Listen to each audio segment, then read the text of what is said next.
Você sabe como é feita a esterilização dos equipamentos cirúrgicos metálicos utilizados por médicos e por odontólogos? Neste vídeo, vou mostrar para você a física do equipamento de esterilização chamado autoclave. Se isso é importante para o seu ensino médio, bem, ao final do vídeo eu vou deixar a Unicamp, Universidade de Campinas, responder essa pergunta para você. Vem comigo! Você vai encontrar autoclaves de vários modelos e de vários tamanhos. Existe a autoclave vertical, a autoclave horizontal, mas o que elas têm em comum? Um recipiente bem vedado, um medidor de pressão, um manômetro, e um termômetro. Então será controlada a pressão e temperatura no interior deste recipiente, que ficará muito bem fechado, hermeticamente fechado. E como são mortos os micro-organismos que fariam mal à nossa saúde, a gente não pode deixar nos equipamentos estéreis? Bem, são utilizadas altas temperaturas, da ordem de 121 graus Celsius, e isso também durante um intervalo de tempo necessário para que sejam eliminados esses micro-organismos. E como é que isso ocorre? Por meio da desnaturação de enzimas e proteínas estruturais. E o que é uma proteína? Bem, uma proteína é uma sequência de aminoácidos, moléculas menores, numa sequência vão formar a estrutura primária do que nós chamamos de proteína. Essa proteína não apresenta apenas uma sequência de aminoácidos, mas apresenta uma certa estrutura secundária, onde esses aminoácidos se enrolam. Esta estrutura secundária ainda se enrola mais uma vez, formando a estrutura terciária, que por sua vez também se aglomera em vários pedaços, formando a estrutura quaternária.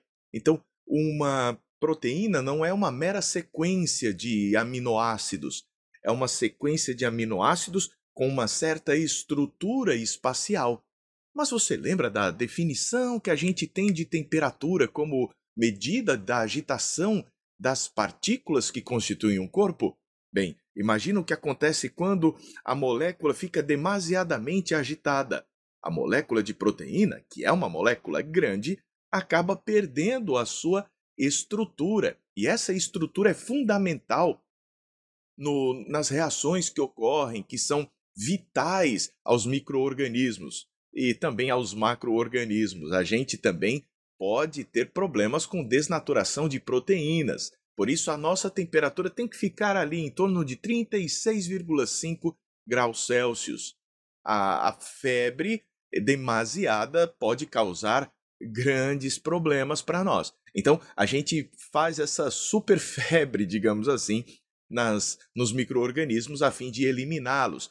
Aquela estrutura toda bem definida acaba sendo desnaturada, né? E assim você deixa apenas a sequência de aminoácidos, mas ele acaba perdendo a função biológica. E a física da autoclave? Vamos começar entendendo a vaporização da água. A água pode existir no estado líquido ou no estado gasoso, aqui nas condições de pressão ambiente de uma atmosfera ao nível do mar. Mas a agitação aumentada, quando a gente começa a aumentar a agitação das partículas que constituem a água, as moléculas de água, chega a uma determinada temperatura a partir da qual a entrada de energia não aumenta mais a agitação, mas provoca a desagregação. Esta desagregação das partículas que estavam juntinhas no estado líquido faz com que essas partículas atinjam o estado de vapor. A pressão de uma atmosfera, o famoso ao nível do mar, a gente tem essa mudança de estado físico forçado acontecendo a 100 graus Celsius de temperatura. Mas o que é que impediria de o líquido, recebendo energia, já se transformar diretamente em vapor a qualquer temperatura? É aí que entra a influência da pressão atmosférica. A atmosfera também é constituída de um conjunto de partículas, principalmente o gás nitrogênio, N2. Este nitrogênio também tem a sua agitação e acaba colidindo com a superfície livre do líquido. E nisso faz força na superfície livre do líquido, assim exercendo pressão. Esta pressão dificulta a passagem da água do estado líquido para o estado de vapor. E é aí que veio uma ideia brilhante. Você consegue manter a água ainda líquida a uma maior temperatura se dificultar ainda mais este processo de vaporização. Como? Aumentando a pressão exercida pela atmosfera sobre a superfície livre do líquido. Mas por que será que isso seria tão interessante na esterilização? Aumentando a pressão para 2 atmosferas, a ebulição ocorre apenas a 120 graus Celsius. E à temperatura de ebulição coexistem os dois estados da água, líquido e gasoso, no caso, vapor. E dentro da autoclave vai acontecer algo parecido. A gente vai conseguir um local com uma pressão de 2 atmosferas, já explico como, e você vai, com a água no estado líquido, a 2 atm, fornecendo calor. Ela vai atingir 120 graus Celsius, entra em ebulição e, a partir daí, durante a ebulição, não aumenta mais a temperatura, porque o calor que ela vai receber da rede elétrica, do resistor elétrico, vai acabar, sendo utilizado para desagregar as partículas. Então, vai virar vapor a 120 graus Celsius. Este vapor, quando entra em contato com os objetos que a gente quer esterilizar, acaba cedendo energia e a cada 540 calorias, algo em torno de 2.250 joules de energia fornecida ao objeto, deixando-o a maior temperatura, a gente tem o vapor voltando ao estado líquido, e voltando ao estado líquido recebe mais energia e se transforma em vapor. Então, essa mudança de estado físico, estando nessa condição de ebulição, você consegue trocas de energia com maior eficiência. Está gostando? Conheça o meu curso para Enem e Vestibulares. Link na descrição e aqui no card. E deixa o seu joinha, se inscreve para saber quando tem vídeo novo. E a pressão na autoclave, não é mesmo? Eu vou desenhar aqui um esquema básico de autoclave vertical. A gente vai ter aqui um grande reservatório e nós vamos colocar um pouco de água lá na parte inferior. Esta água vai estar em contato com um resistor, que a gente popularmente chama de resistência elétrica, mas o nome correto é resistor. Este resistor vai aquecer por meio de eletricidade a água. Então, a energia elétrica é convertida em energia térmica que é entregue a esta água. E onde é que vão ficar os equipamentos? Nós vamos colocar aqui no interior um recipiente todo furado para permitir a passagem do vapor de água que vai se formar daqui, porque a água recebendo calor vai aumentando de temperatura e no que aumenta de temperatura vai vaporizando. Mas para que a gente consiga aumentar a pressão, a gente precisa de um recipiente hermeticamente fechado, muito bem fechado e vedado. E antes de a gente começar a esquentar a água, é bom utilizar aqui uma bomba de vácuo, para justamente remover o ar. Então, a gente tem a remoção inicial do ar. Então, a gente liga esta bomba e já também liga o aquecedor para que seja substituído o ar que está aqui dentro por vapor de água. Bem, aí nós vamos fechar esta bomba. E é interessante você saber que aqui você vai ter alguns equipamentos interessantes. Um deles é um medidor de pressão, também chamado manômetro. E vai ter também um termômetro, que eu vou representar aqui, nesta região. Pronto. Você vai ter aqui um termômetro que vai medir a temperatura T para você. É importante ter esses controles. Além disso, a gente tem as válvulas, certo? Que são para você poder abrir e fechar este recipiente. Então, você vai ter uma válvula de controle e, além da válvula de controle, uma válvula de segurança, caso com aquela ocorra algum problema. Essa válvula de segurança ela abre se a pressão aqui dentro atingir valores perigosos ao funcionamento do equipamento. Então, vamos lá. A água é aquecida, ela vaporiza.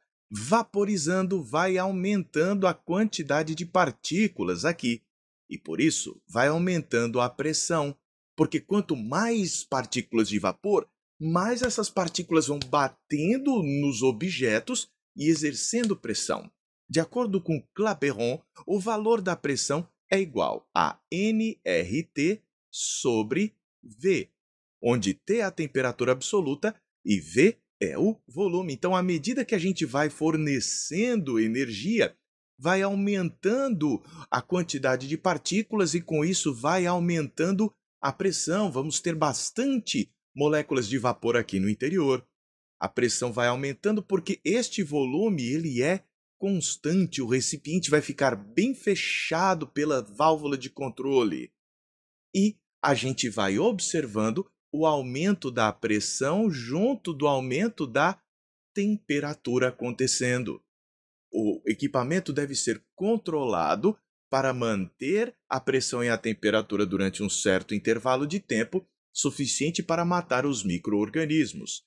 Depois, para desligar o equipamento, a gente desliga o resistor e também vai abrir as válvulas.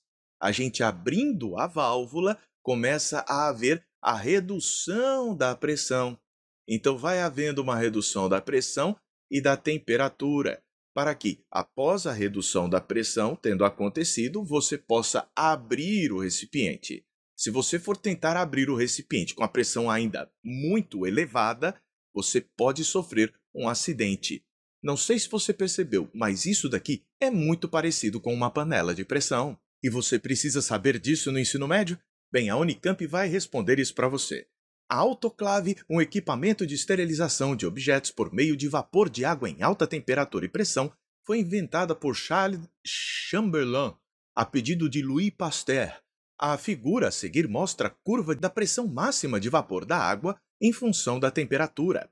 Para temperaturas e pressões do lado esquerdo da curva, a água encontra-se na fase líquida e do lado direito na fase de vapor. Nos pontos sobre a curva, as fases líquida e de vapor coexistem.